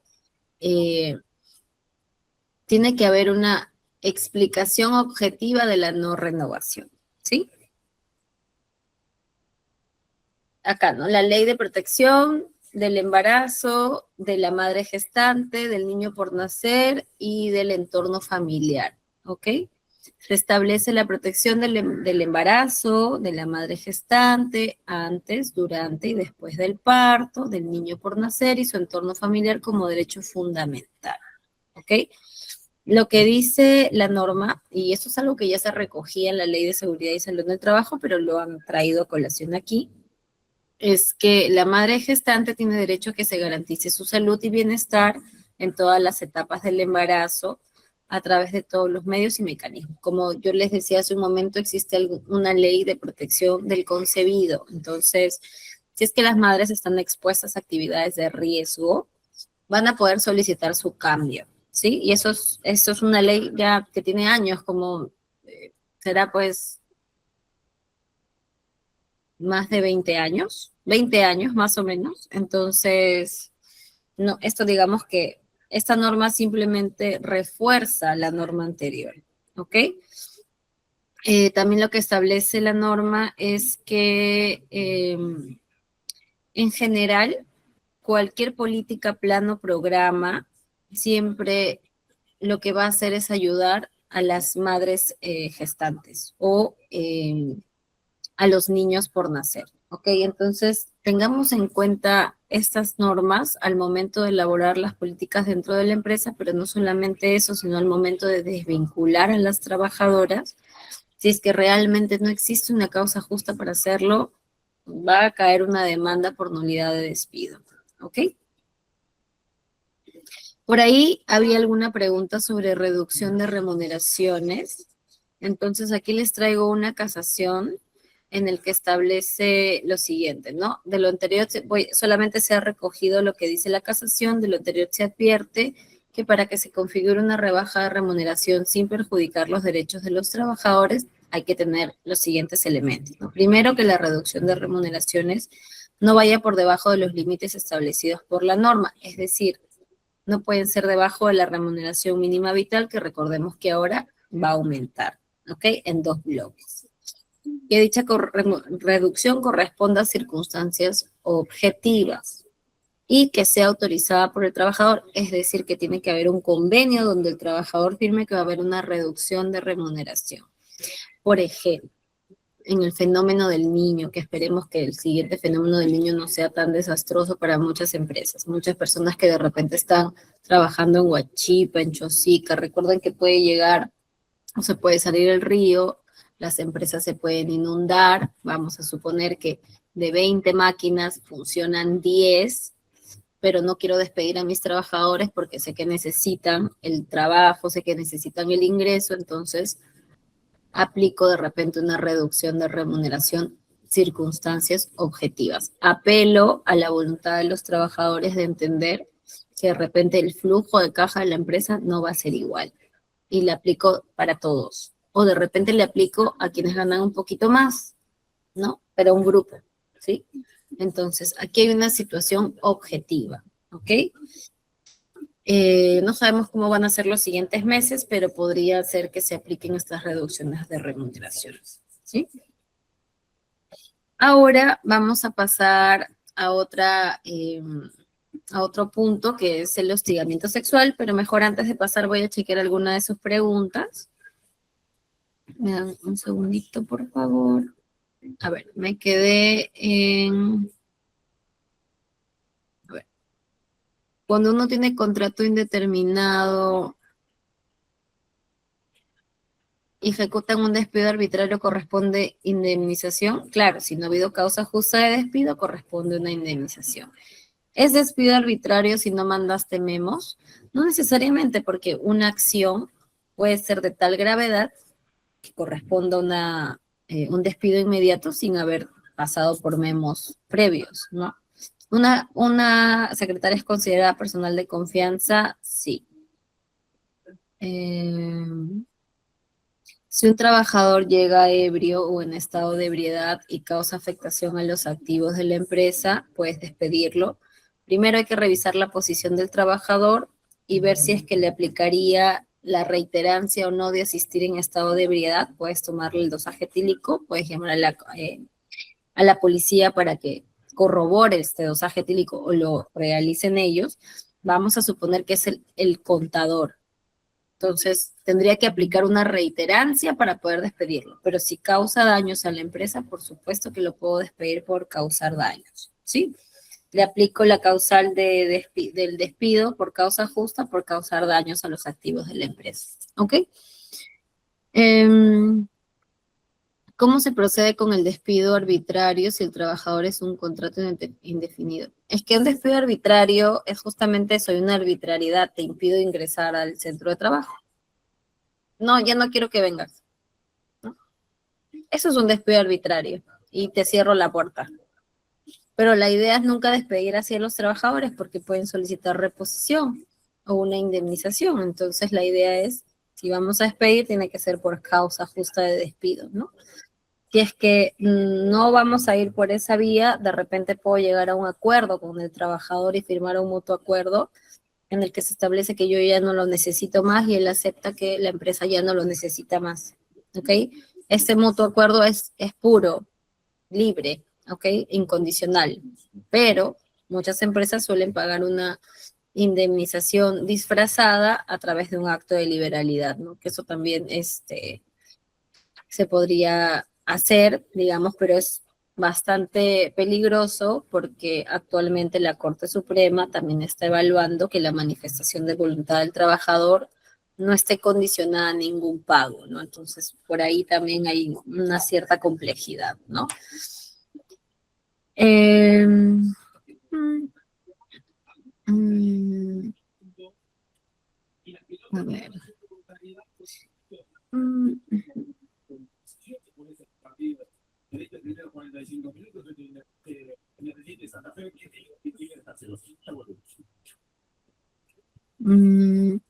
hay una consulta que también vi por arriba. No confundamos que el personal de confianza no tiene horario de trabajo, ¿ok? Una cosa es ser personal de confianza y otra es ser personal sujeto o no sujeto a fiscalización inmediata. El personal sujeto a fiscalización inmediata tiene un horario de trabajo. La secretaria, por ahí me preguntaron si la secretaria era un personal de confianza, si tiene un horario, por supuesto. Va a llegar antes de las 9, posiblemente 5 minutitos, y se va a retirar a las 6 cuando culmina su horario. Ella tiene un horario y es personal de confianza, pero puede haber personal de confianza que no tenga un horario. Vamos a suponer el gerente de contabilidad no tiene un horario, por dada su expertise, no lo tiene, entonces no tiene derecho, por ejemplo, al pago de horas extras. ¿Ok? Eh, ok. Hay varias consultas que tienen que ver con los beneficios sociales que no estamos viendo el día de hoy, que lo vamos a ver en los diplomados, ¿ok? Las clases que duran 3 horas. Así que ahí sí me van a disculpar que no respondo todas las preguntas. Estoy respondiendo las preguntas relacionadas a lo que estamos viendo ahora. ¿Ok? Y algunas preguntas bastante largas y específicas de casos específicos que tampoco vamos a poder tocar aquí. Estoy tocando, digamos que las consultas que más nos realizan. ¿Ok? Eh,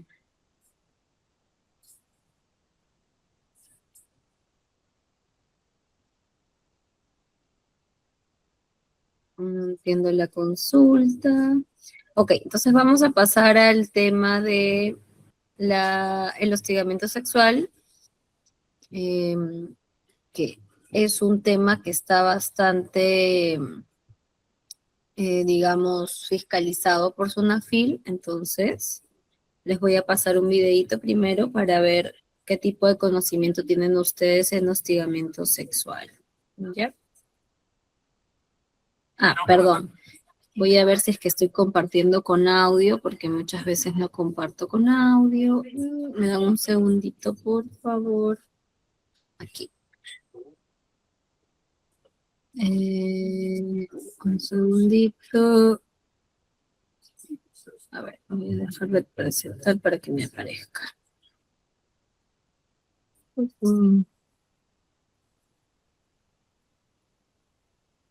Ya, ok.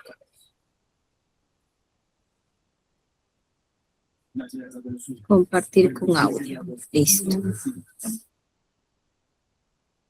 Ya está. Ahora, entonces, vamos a ver este video.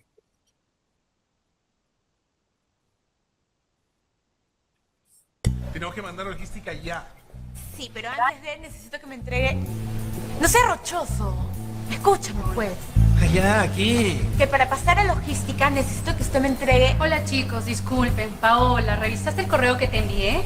Sí, me llegó. Ya tengo los datos, los tabulo y se lo envío, ¿le parece? Ok, gracias Paola. ¿Qué le pasa, Ernesto? ¿De qué? ¿Cómo que de qué? Sabía que mirar así es ofensivo. Y yo solamente he mirado. No le he hablado, no le he tocado. Por mirar, no hay sanción. Esto sí es A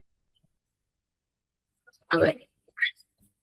Entonces, para saber un poquito el conocimiento que ustedes puedan tener en casos de hostigamiento sexual, solamente por mirar deja de ser un acto de hostigamiento sexual, ya que no tocó, como dice el señor. ¿Ustedes qué creen? Si me pueden ir respondiendo en el chat. Ujú. Ujú. Ana dice que lo que es un hostigamiento sexual, alguien dice que no creo que sea para tanto, Si es hostigamiento.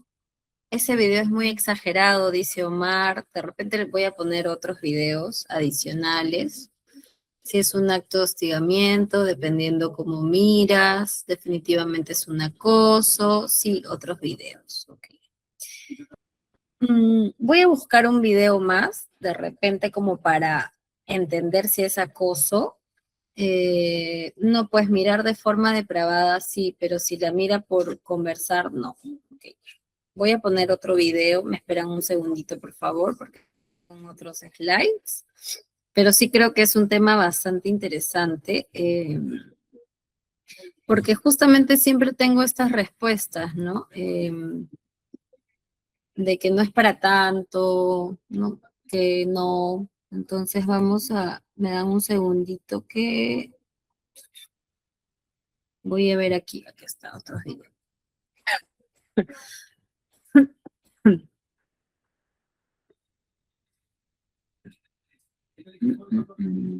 Creo que es este video.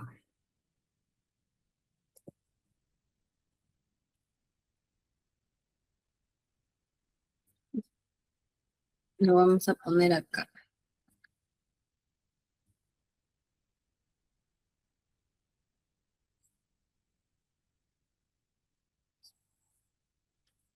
A ver, un segundito antes de proyectar. Ya, este me gusta y les voy a poner uno más. ¿Ya? Este de aquí.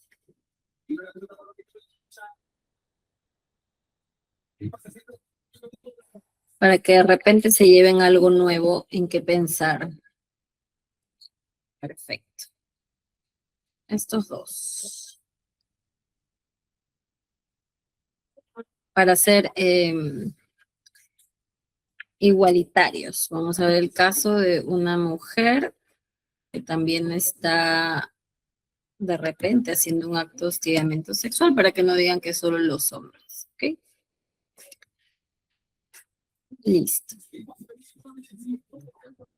Entonces, listo. Vamos a pasar este video primero.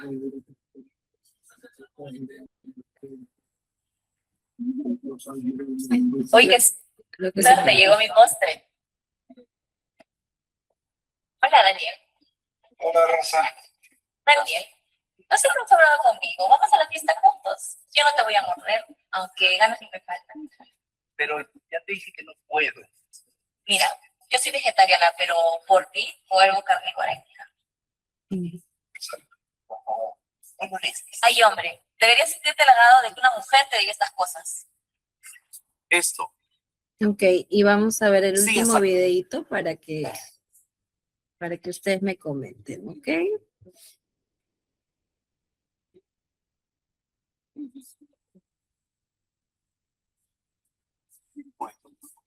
Mira, José, mira.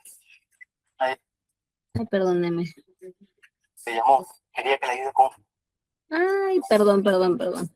Y ahora sí. Mira, José, mira. Adivina quién es. Mira que la Valencia. Te llamó. Quería que le ayude con un formulario. Ya tú sabes, mi madre. Pásale al WhatsApp. Te la mando ahorita. Uy, ¿la mandaste ayer? Tengo otra. ¿Tienes otra? Claro. Uy, mira, muy buena esa. Ya se pasaron de respeto. Eso también es hostigamiento sexual. ¿Quién no, comparito? ¿Pero así no se dan cuenta? Ya, Rocha. Ajá. Esto Listo. Entonces, les he pasado estos videitos para conversar de acoso. Alexander dice, ¿no? Que si es acoso, le llega a tocar, el señor dijo que no, correcto, no respetó su espacio, en efecto, pero como siempre digo, ahí para mantener la igualdad también pongo ejemplos de mujeres activantes, pero usualmente pasan al revés, ¿no? Si la toca sin consentimiento es acoso, la diferencia es la subordinación, dice Alexis. Omar dice que no ve acoso. ¿En ninguno de los videos, Omar, ves ningún acoso? ¿En ninguno? Que interviene en la conversación. Ok, observado, evidente. Ok, listo. Esta pregunta para Omar, ¿no? Porque Omar dice que en ninguno ve acoso. Creo que en ninguno, ¿no? A lo mejor puede ser que sí, ¿no? Entonces, para arrancar un poco en los temas de hostigamiento sexual laboral, aquí. Bien importante conocer lo que dice la norma, ¿ya? Y lo que dice la norma es que el hostigamiento sexual es una forma de violencia que se configura en una conducta de naturaleza o connotación sexual, es decir, hay comportamientos, actos físicos, acciones verbales, gestuales, o sea, miradas, u otros de connotación sexual, ¿no? Hasta ahí yo creería que todos los videos que acabamos de ver, la mirada del señor hacia las señoritas que pasaron, la segunda, la de la chica en la que le dijo que es vegetariana, pero se volvería carnívora por él, ¿no?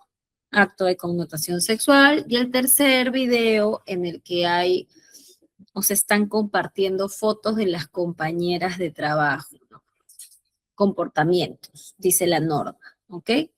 Pero no solamente de connotación sexual, sino también de connotación sexista. Comportamientos o actos que refuerzan o promueven estereotipos. Tengo otros videos de esto, pero ahorita ya no los voy a poder pasar porque la clase se acaba en 20 minutos y tenemos que avanzar otros temas. Tú porque eres mujer, haz esto. Tú porque eres hombre, haz esto. Tú porque ya eres madre de familia. Ojo que eso también es hostigamiento sexual. Y lo que dice la norma es, yo no requiero acreditar el rechazo. Como verán, en el primer video, la persona a quien miraron no rechazó y ella estuvo caminando. Quien vio fue su compañera, que le dijo, señor, no sea rochoso, ¿no? Ya. No hubo un rechazo de parte de la persona a quien miró. La segunda, el chico sí hubo un rechazo. ¿Okay? Y la tercera tampoco hubo un rechazo, porque las personas involucradas de quienes estaban compartiendo las fotos no estaban presentes. Por eso la norma dice, no se requiere acreditar el rechazo, ni la reiterancia de la conducta, lo que quiere decir que puede ser por primera vez. Por primera vez, acto de hostigamiento sexual. Para alguien que dijo, tiene mucho que ver la jerarquía, creo que alguien publicó. No, no importa la jerarquía, independientemente de la jerarquía. No va a importar, importa que es un acto de hostigamiento sexual, ¿ok? Entonces, es una conducta de naturaleza o connotación sexual o sexista no deseada por la persona a quien se dirige, puede crear un ambiente intimidatorio, hostil, humillante o que puede afectar su actividad o situación laboral, ¿ok? Es lo que dice la norma. Aquí les voy a traer un poquito el flujo del procedimiento de una investigación que es bastante amplio. Para eso, ¿cuáles son las obligaciones? Las empresas que tienen de 20 más trabajadores tienen que llevar a cabo las elecciones de un comité de intervención. Para las que tienen menos de 20 trabajadores, un supervisor. Carla, en mi empresa ni siquiera han llamado a elecciones, no hay, yo creo que somos 23. Puedes llamar a Sunafil y denunciar o puedes bajarte el aplicativo Aliada y puedes comentar eso. Carla, yo denuncié, pero ni siquiera hubo una investigación y no hicieron nada, ni siquiera me mandaron un informe. Puedes denunciar a la empresa o puedes descargar el aplicativo Aliada. Ojo que para hombres y mujeres, ¿ya? Carla, la resolución final fue que no habían elementos de prueba suficientes como para concretar que sí hubo hostigamiento sexual. Puedes bajarte el aplicativo Aliado y llamar a Sunafil porque es sancionado por Sunafil que el empleador no pueda sancionar. Es decir, el empleador que dice no hay elementos suficientes, es imposible que exista una resolución. Tiene que haber una consecuencia. O lo absuelves o lo sancionas. Para eso hay un conocimiento previo del hostigamiento sexual laboral. ¿Ok? ¿Quién recibe la denuncia? Recursos humanos o quien haga sus veces. Puede ser en un formato escrito o lo puedes verbalizar. ¿Ok? Y esa verbalización yo te recomiendo que igual la transcriban, la lees y la firmas. Se comunica al comité que ya existe o al supervisor, ¿no? Y hay una investigación que dura 15 días, donde van a poderse recopilar todas las pruebas, donde se van a poder recopilar los testigos. Los testigos. Carla, yo no quiero que vaya mi nombre. ¿Puedo ser anónima? Por supuesto, puede ser anónima. ¿Ok? Obviamente, la persona contra la que se inicia el procedimiento, que es la persona denunciada, va a poder presentar sus descargos, aportar sus pruebas, porque muchas veces existen denuncias que no son verdaderas. Al final de la investigación, se comunica el informe de recursos humanos y es quien finalmente emite una decisión final. Y ojo, todo esto se reporta al Ministerio de Trabajo. No reportarlo también es multa. ¿Ya? Entonces, les va a caer multa por todos lados si no se inicia un procedimiento de investigación. Por no tener comité, por no iniciar el procedimiento de investigación, por no sancionar y por no informar al Ministerio de Trabajo. Carísimo. ¿Ok? Entonces, tomemos en cuenta esto y tomemos en cuenta los videos que les acabo de mostrar para empezar a modular nuestros actos. Y ojo que la otra obligación es capacitar al personal en temas de hostigamiento sexual. Es una capacitación al inicio de la relación laboral o una vez al año. Hay que capacitar al equipo de recursos humanos y hay que capacitar al comité de intervención. ¿Ok? No es un saludo a la bandera, por si acaso. Hay muchísimas empresas sancionadas porque desconocen absolutamente todo el procedimiento que se tiene que tener y todo lo que debería comprender la implementación de la ley de hostigamiento sexual, al igual que la ley de igualdad salarial. Parece que no fiscalizan, pero sí fiscalizan. Y recordemos que actualmente hay un cambio de gobierno. Y ahorita, por ejemplo, hay unas cartas que tienen que ver con las brigadas de emergencia para los temas del fenómeno del niño. En eso están enfocados. Eso no quita que puedan también empezar a llegar las cartas usuales por estos temas. ¿Ok? Ahí para las personas que de repente que están acá por temas de recursos humanos, que trabajan como recursos humanos, hay que tomar en cuenta esto, ¿sí? Pasando ya a los temas de seguridad y salud en el trabajo, que también es toda una clase larga de 3 horas donde se comenta cuáles son las principales obligaciones. Han existido casos en los que lamentablemente han fallecido trabajadores, ¿no? Hemos tenido el caso McDonald's, caso Molitalia. Hace poquito murieron 3 trabajadores en Las Bambas. Imagínense, una minera súper grande con todos los mecanismos de seguridad bien fiscalizados, porque yo he trabajado con minas y la verdad es que ya hasta el aire que respiras te fiscalizan, ¿no? Es increíble la fiscalización y a pesar de eso, miren lo que ocurrió, ¿no? Entonces, lo que hace SUNAFIL ante, por ejemplo, el fallecimiento de un trabajador, inicia una investigación de la mano con el comité, de la mano con el Comité de Seguridad y Salud en el Trabajo, ¿ok? Y hace una revisión de la documentación. Entonces, ¿cuáles son, digamos, las principales obligaciones en temas de seguridad y salud? Lo primero es que el personal de seguridad y salud, que seguramente por acá hay muchos, es trazar una línea base y a partir de ahí identificar los peligros y poder hacer las matrices I/C, ¿ok? Que es donde va a estar, por ejemplo, la posición que yo ocupo en determinado centro de trabajo, cuáles son los riesgos a los que yo estoy expuesto, y me lo tienen que capacitar, ojo, vamos a suponer que yo soy ingeniera electrónica, me tienen que capacitar ante los riesgos a los que estoy expuesta y además de eso, brindar los mecanismos de seguridad para que yo pueda estar al tanto. Y tiene que existir esta matriz, ¿no? Esta empresa Molitalia, increíblemente, en su matriz no estaba especificado el riesgo por el cual el trabajador sufrió el accidente. Ese trabajador tenía una discapacidad auditiva, ¿no? Desconocía de la discapacidad auditiva, entonces obviamente no puedo establecer un control. Un control puede ser darle audífonos, cambiarlo de posición o algo, pues, ¿no? Entonces, miren, cómo algo lleva a una consecuencia y SUNAFIL le puso una multa de 860,000 soles. No es barato. Los temas de seguridad y salud, para los que piensan que no pasa nada, en mi empresa todo funciona igual. Bueno, si hay una denuncia o lamentablemente hay un fallecido, la multa puede ser descomunal para la empresa donde ustedes trabajan. ¿ok? Y de repente, si ustedes están a cargo, estén atentos a estos temas, ¿sí? Acá también lo de PepsiCo. No sé si ustedes se acuerdan que la planta de PepsiCo explotó. No sé si se acuerdan que explotó y hubo heridos. No recuerdo si hubo fallecidos, pero hubo heridos. Entonces, tomemos en cuenta también estos temas de seguridad. Eso es lo que lo vamos a poder explicar en el diplomado a mayor detalle. Cuáles son las obligaciones o las principales obligaciones que debe tener una empresa y cuáles son mis derechos que tengo como trabajador también. ¿Ok? Aquí, para comentarles un poquito del procedimiento inspectivo de SUNAFIL, yo la verdad es que veo a SUNAFIL bastante activo en los últimos años.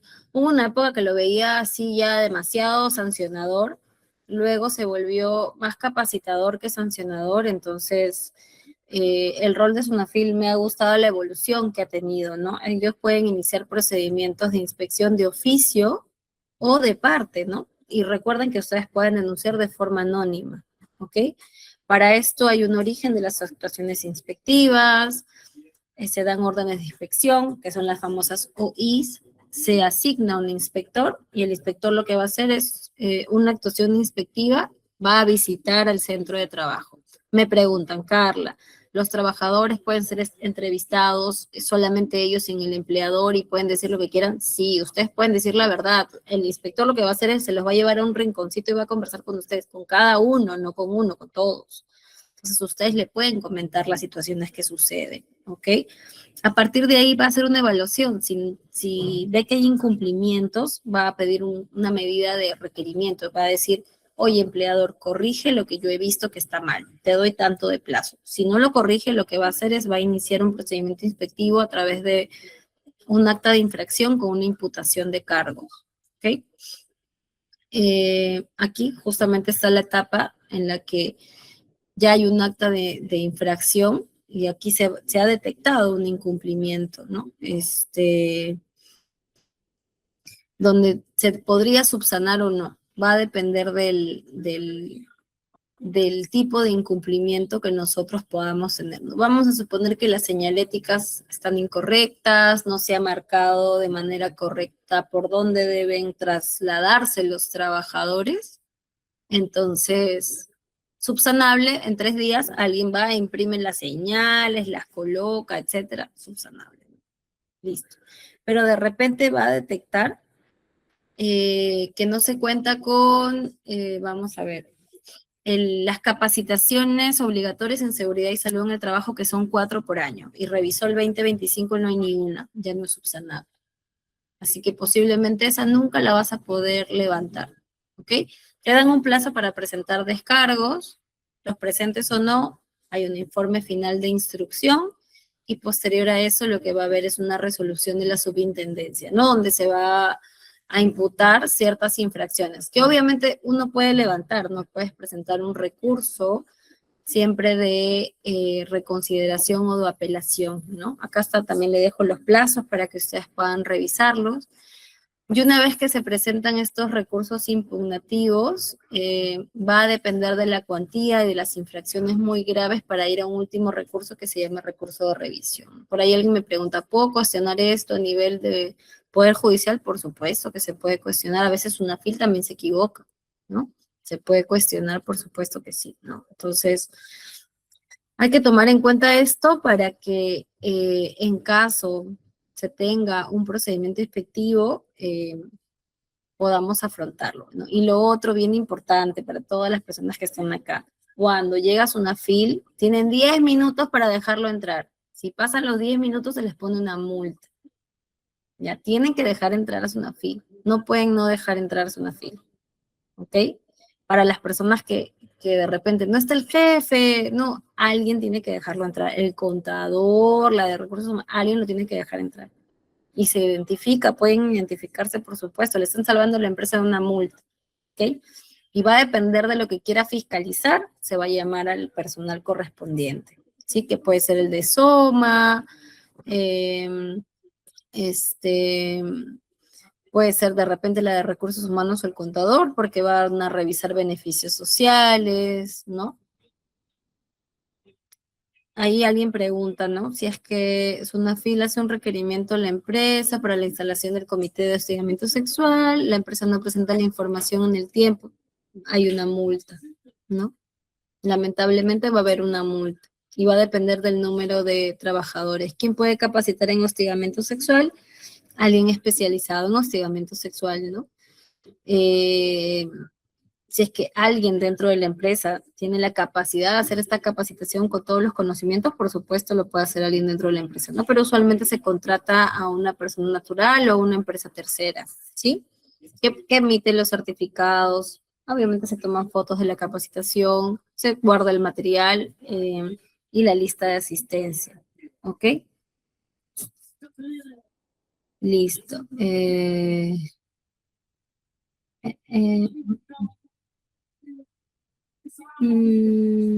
Sí, por ahí comentan que en el caso de hostigamiento sexual, ojo que esto es en el ámbito laboral, pero los actos de hostigamiento sexual también pueden configurar un delito penal. Si es que este acto, de respecto de la lectura que uno le dé al artículo del Código Penal, puede también la persona o la presunta víctima denunciarlo a nivel penal, por supuesto, también, ¿no? La víctima puede denunciarlo a nivel laboral con el empleador y a nivel penal para que se inicien los actos correspondientes, así como el caso que vimos de Bellaluz, que seguramente todos lo vieron.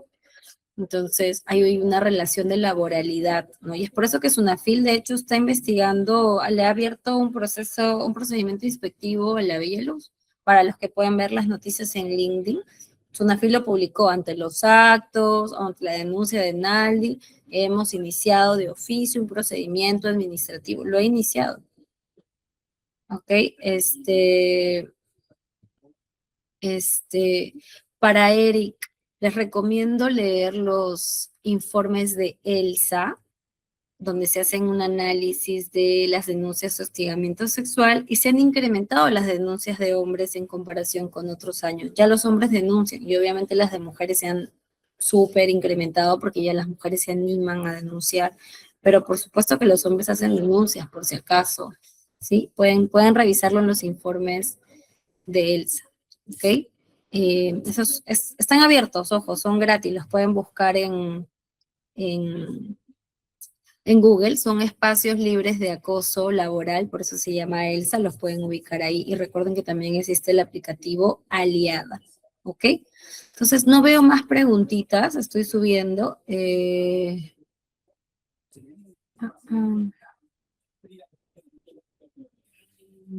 Ok.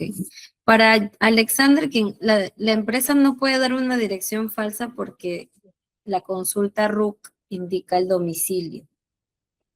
¿Sí? Y si ese domicilio de la consulta RUC no es real, SUNAFIL va a hacer lo imposible por encontrar el domicilio. O sea, eso es como raro, no es que alguien lo dé verbalmente. Hay una consulta RUC de SUNAT donde figura el domicilio de una empresa. ¿Ok? Listo. Entonces, creo que, bueno, hemos culminado, no veo más preguntas, veo que están repitiendo algunas consultas de qué pasa si es que la empresa no presenta la información solicitada por SUNAFIL, lo que va a pasar es que SUNAFIL les va a poner una multa, ¿no? Porque no han presentado, no se han defendido, ¿no? Entonces, revisar las casillas también es otra recomendación que yo les doy. Las casillas son de revisión obligatoria porque ya uno no puede decir que no tiene casilla, no tiene internet, no tiene computadora porque es de fácil acceso, ¿sí? Entonces yo le doy pase a Enrique. Así que muchísimas gracias, espero verlos en el diplomado. Y bueno, todos estos temas los vemos 3 horas, ¿sí? Más extensos. Ahorita hemos hecho un poquito un resumen de cada uno de los temas que podríamos ver. Me han faltado muchísimos temas, reglamento interno, horario de trabajo, etcétera. Entonces, solamente un resumen porque, como verán, tenemos poquitas horas, ¿sí? Gracias. Entonces,